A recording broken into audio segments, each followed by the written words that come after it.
Ola a todos, neste vídeo imos ver a continuación da parte número 2 do apartado número 4, a unificación italiana e a unificación alemá.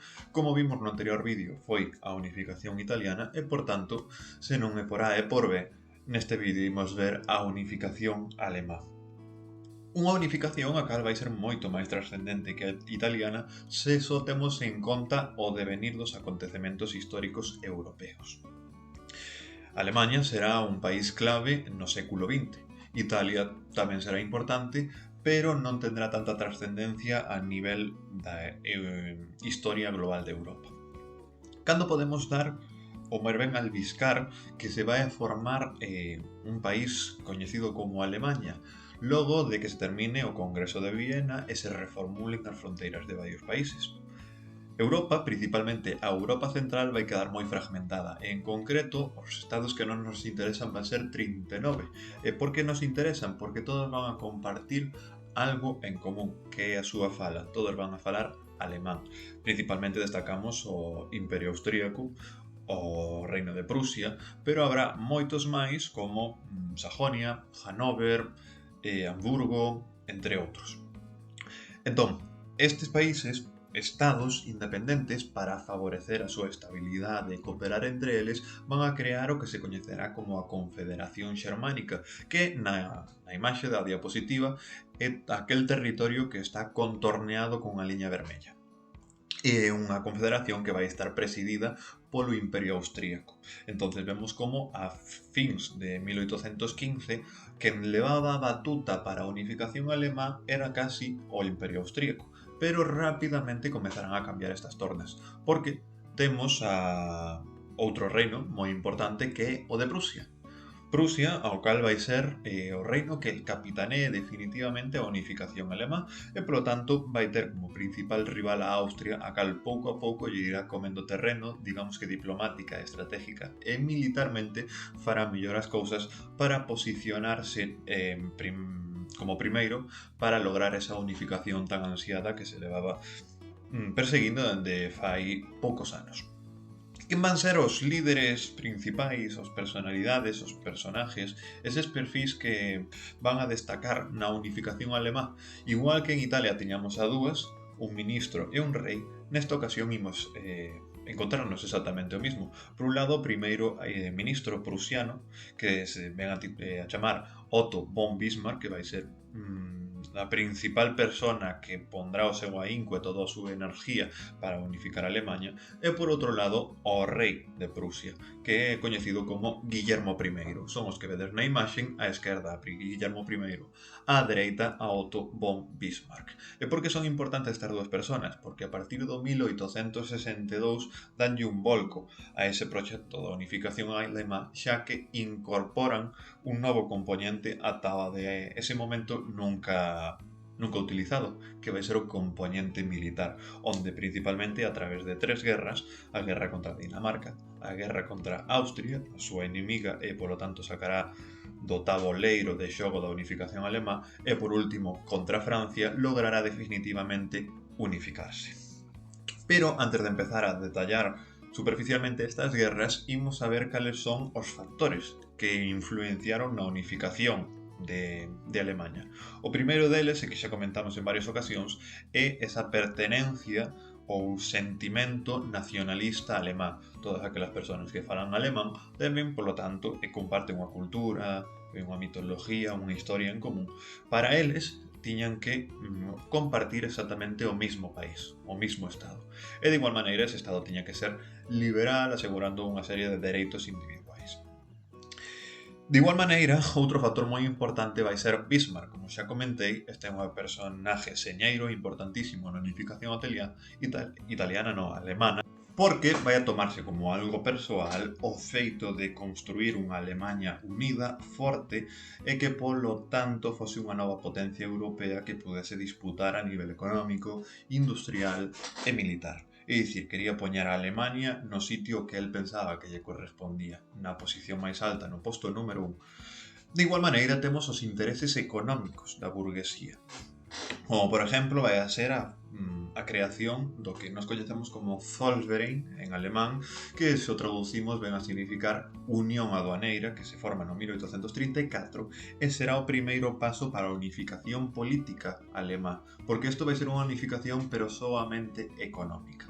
É dicir, imos a romper, desfacer desaparecer as fronteiras comerciais entre os países de fala alemá para que logremos unha maior interconexión, unha maior comunicación entre todos os países, os cales deben seguir sendo independentes, teñen un comercio fluido entre eles sin impostos e sin aduanas de por medio. E ao mesmo tempo, como esta unión aduanera a vai a capitanear Prusia, deixará fora o seu principal enemigo, o Imperio Austríaco, o cal generará unha inimizade que terminará nunha guerra. Entón, unha vez xa sabemos estes factores iniciais, que podemos dicir que é a fase máis diplomática, a fase máis pacífica da unificación alemá, imos comezar con ese componente militar que mencionei anteriormente, comezando en concreto por a Guerra de Dinamarca, que comeza no 1864 e termina no 1865. É unha guerra corta, principalmente porque Dinamarca non vai ter nada que facer contra os dous contrincantes cos que se vai encontrar, que será Prusia, quen tamén se aliará con Austria. Por que Prusia se alía con Austria? Principalmente porque Prusia vai a reclamar unha serie de ducados que pertencían ao reino de Dinamarca, Holstein e Schleswig. Principalmente, por qué? Por un claro justificativo que para eles tiña moito peso. Había personas, bastante personas, non había ningunha, nin dúas, nin tres, igual a metade, de fala alemá, e polo tanto reclamaban ese territorio e vai ser a palanca que accione a guerra. Unha guerra que Prusia quería acabar moi rápido e para lograr iso aliouse con Austria. Dinamarca evidentemente non tiña nada que facer contra estas dúas potencias, a guerra será moi fugaz, terminarase e zanjarase coa cesión de Schleswig a Prusia e de Holstein a Austria. Mostro vos esta imagen, vedes en vermello está Prusia e aquí é un pouco como cambia a imaxe. En vermello para Prusia e en azul para Austria. Azul Holstein, vermello Schleswig. A seguinte guerra que nos interesa vai ser un ano despois, literalmente, no 1866, entre Prusia e Austria, coñecida como a Guerra Austro-Prusiana. E dixéramos que a tensión de Prusia e Austria non vai facer nada máis que aumentar por acabar resolvendo quen vai capitanear os estados alemáns. Entonces, esta tensión será rota por Prusia, quen romperá, fará colapsar esa confederación xermánica que comentamos ao inicio do vídeo e creará a súa confederación propia, coñecida como a Confederación Alemá do Norte, no 1866, a cal se lle aliarán algúns países, como poden ser eses que vedes na imaxe en amarelo, Mecklemburgo, o Reino de Sajonia, Turingia, Oldenburgo, entre outros. Bien, de igual maneira, a Guerra de Austro-Prusiana ten que sonarvos por o anterior vídeo que colgamos, xa que nela tamén vai intervir Italia.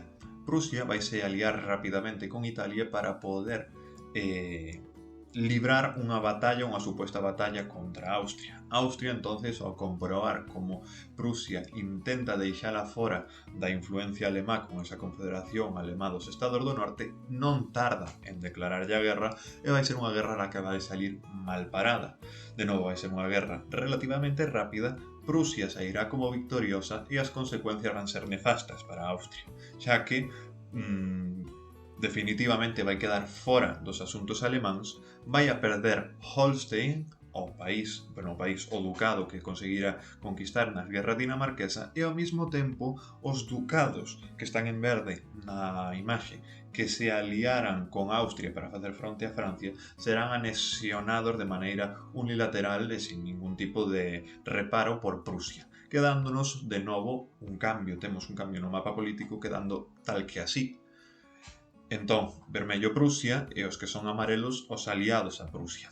Mais, aquí as aspiracións de Bismarck aínda non estaban ao 100% cumplidas, xa que temos un territorio azul ao sur, que son os estados alemáns do sur, que eran reacios a unirse á hexemonía prusiana sobre os alemáns, principalmente porque a súa corrente religiosa era católica. mentres que os prusianos eran protestantes. Lembramos que aquí a religión no século XIX vai ser unha idea aglutinadora moi importante, non lle damos tanta importancia, non podemos comparar a importancia que se lle daba no século XIX a religión con actualmente, coa actualidade.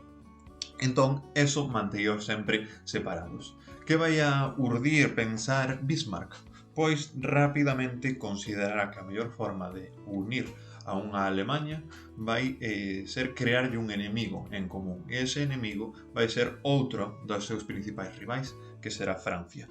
Rapidamente Bismarck empezará a correr de moitas formas a idea dunha Francia invasiva, dunha Francia expansionista, igual que ocurrira en tempos de Napoleón, e de feito, nesta época, como emperador de Francia tiñamos ao neto de Napoleón, Napoleón III, empeza a correr esta idea dunha Francia expansiva e mete o medo no corpo a eses estados alemáns do sur. De igual maneira, Francia tamén rexeitaba a idea dunha Alemanha unida, porque sería unha competidora moi fuerte que lle podía facer frente militar e económicamente falando e quitarlle a súa posición de potencia hexemónica en Europa.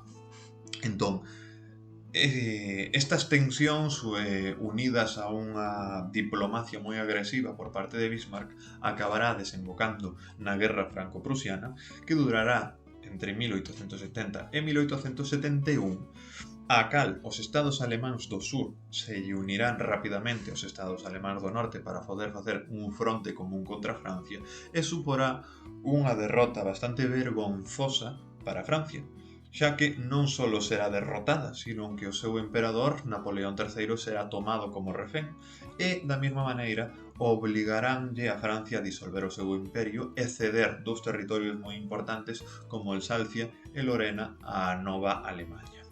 Entón encontrámonos, como vedes nos mapas da zona da esquina superior da dereita, o cambio de a toma desas dúas posesións, Alsacia e Lorena, e ao mesmo tempo xa logramos agora unha unificación casi total de Alemanha, porque os estados do sur aliáranse con nós. Aproveitando esa situación, no 1871 Bismarck máis o rei de Prusia, Guillermo I, aproveitarán para proclamar o que imos coñecer como Segundo Reich, tamén entendido en español como Segundo Imperio Alemán, que tendrá unhas consecuencias en Europa futuras que prácticamente desembocarán na Primeira Guerra Mundial.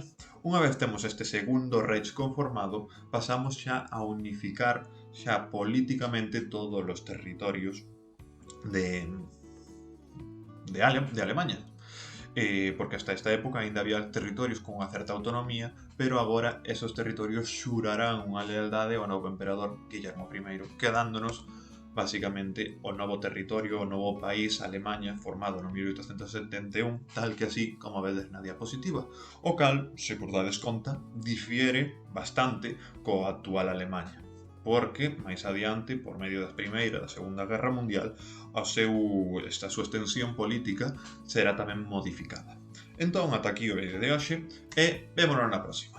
Adiós!